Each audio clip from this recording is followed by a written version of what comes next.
Star Wars 7x7 episode 2702. So, since the whole Black Friday thing is happening today, I thought, maybe this would be a good day to check in on a consumer product related situation. And so, since we haven't talked about it in a few weeks, I thought I would catch up on the Bring Home the Bounty stuff that's been happening and see what new and interesting things we may have learned about Star Wars storytelling. Punch it.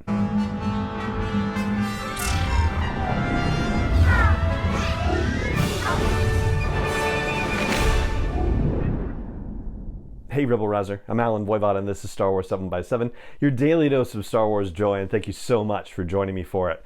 So the Bring Home the Bounty thing, that's the multi-week merchandising crazy-palooza thing that's happening, right? We are now through week 7 of this whole thing, and yes, the icons that they show on the website still don't matter. It's a Tusken Raider for this particular week, and unless I missed it, like there's no Tusken Raider products or anything like that, so they're just having fun with the icons. I think at this point, the only ones that really are worth paying attention to are the Lucasfilm 50th anniversary thing that's happening in a couple of weeks, and then whatever the video game controller situation is a week after that. I think that's the December 14th one.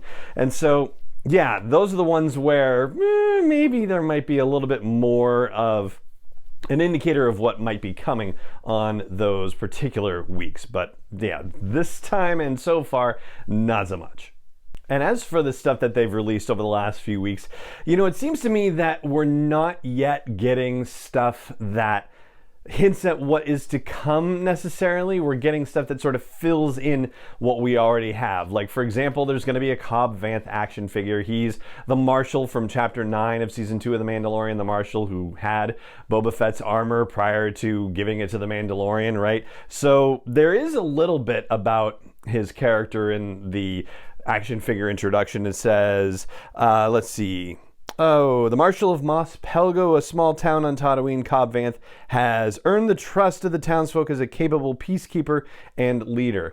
Now, you do have to wonder if there's any chance he might show up in the Book of Boba Fett, since we're going to be on Tatooine for that. That would be kind of interesting and fun. I know Timothy Oliphant was just a guest actor appearing on there, but hey, who says he can't appear again? But if he does, you would imagine that he would be an adversary of Boba Fett, especially since Boba Fett is taking over a criminal enterprise, and part of Cobb Vanth's activities in the Aftermath novels included getting rid of the Red Key Raiders, which were an upstart criminal organization. So yeah, if Timothy Oliphant shows up in the Book of Boba Fett, it is not going to be as an ally. And then, you know what? Something that we haven't talked about on the show is whether other Mandalorians are going to figure in the Book of Boba Fett. And it doesn't seem like that's the case. It does seem like it is about him taking over and rebuilding a criminal enterprise. But he is in a time where we're going to have more Mandalorian drama when Season 3 of The Mandalorian unfolds. So, if all of these series are really tied together, it's hard to imagine him staying out of it. And yet, there's really no indication of him having any other connection with Mandalorians, or even wanting to have any other connection with Mandalorians, other than just getting his armor back and being left alone. And I suppose that might make for an appeal to bring him into some conflict later, like, hey, you are part of the culture of Mandalore, even if you're wanting nothing to do with it and you just wanted your suit and you just want to crime around and that sort of thing. But anyway, probably getting a little ahead of ourselves on that one. But the rest of the stuff that I wanted to flag for your attention is Mandalorian specific, and it's things like, for example, the Darksaber. They have the very elite level Force Effects lightsaber, or Darksaber, I guess, specifically. And there's information about it, but this one isn't particularly revealing, I will say.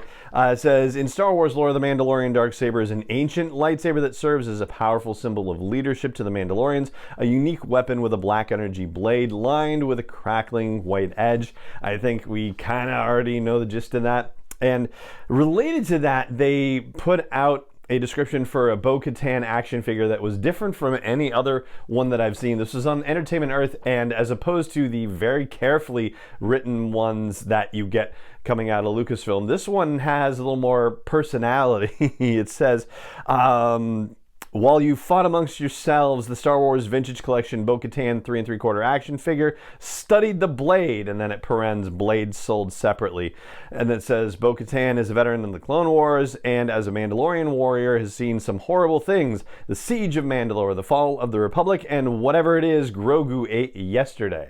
Now that is good fun, and even though it's not the very carefully worded stuff coming out of Lucasfilm, it would have to have been approved by Lucasfilm to go live on their website. So the whole study the blade thing is the thing that I find particularly interesting. If the Darksaber was indeed taken away from Bo-Katan by Moff Gideon, then yeah, it's not necessarily just about the blade, but it's about the history and the cultural significance and relevance of it.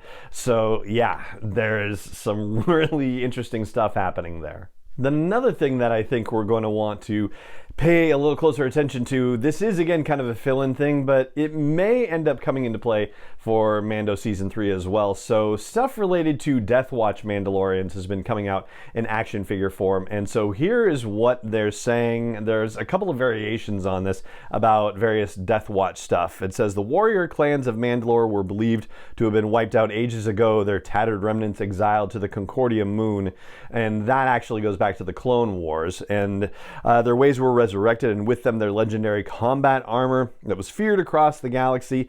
Beskar can withstand blaster bolts, nearly impenetrable protection that made the warrior class difficult to defeat at the height of their power. So this really does kind of talk more about Clone Wars situations. Death Watch was the group of Mandalorians that broke away from the pacifist New Mandalore movement that was led by the Duchess Satine, and they wanted to continue Mandalore as a warrior society.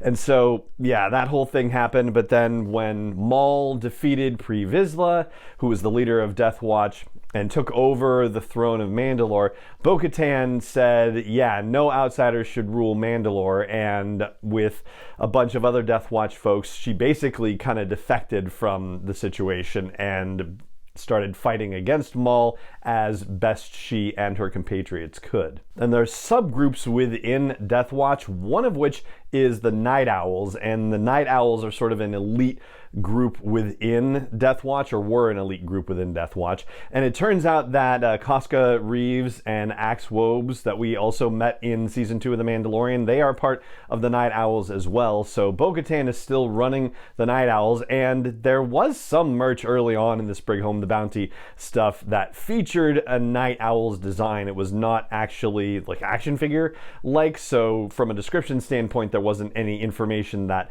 would have given us more detail about the Night Owls and how Lucasfilm is thinking about them and positioning them right now. But I must say, it seems like that's something that we ought to be seeing a little bit more of down the line. I mean, yeah, I can't imagine them not giving us more detail about the Night Owls, because that's who we're dealing with here, basically. And if it turns out that some form of Death Watch still exists and the Night Owls are separate from it, well, then we're going to get into more complicated Mandalorian drama as a result. So yeah, a little bit more info would be great. And there's one last thing that's come out over the last couple of weeks that, you know, again, also kind of fills in stuff. It's a Mandalorian Starfighter, which comes with a brand new, so this is a Lego thing, by the way, comes with a brand new Bo-Katan figure, but also a Gar Saxon figure and a Mandalorian loyalist, whatever that is. We presume that it has something to do with, again, back in the Clone War. Well, it would be back in the Clone Wars, and Gar Saxon was allying with the bad guys, and then into Star Wars Rebels, where Sabine Wren ultimately defeated Gar Saxon in single combat, and then Ursa, her mother, killed Gar Saxon. So yeah, that ignited a bit of a civil war, if you will, within the Mandalorian clans and so forth. So yeah, there's going to be a lot of deep stuff about Mandalorian history coming up over the next little while, I think. And yeah, it may not necessarily play as well for the Book of Boba Fett, but it does kind of set things up for Season 3 of The Mandalorian. And so, yeah, there you go. That's what I've got for you looking at the Bring Home the Bounty stuff that's come out over the last few weeks. Not a heck of a lot of new storytelling details, but kind of interesting to see what they're putting out there for us and how, you know, they're positioning us to think about the potential story arcs and events that are coming down the line. And that's going to do it for this episode of the show. It just remains for me to say thank you so much for joining me for it as always, and may the Force be with you, wherever in the world you may be. 7x7 is not endorsed or sponsored yet by Lucasfilm Limited, Disney, or 20th Century Fox, and is intended for entertainment and information purposes only. Star Wars, the Star Wars logo, all names and pictures of Star Wars characters, vehicles, and any other Star Wars related items are registered trademarks and/or copyrights of Lucasfilm Limited, or their respective trademark and copyright holders. May the Force be with them. All original content is copyright 2021 by Star Wars 7x7. We hope you love it.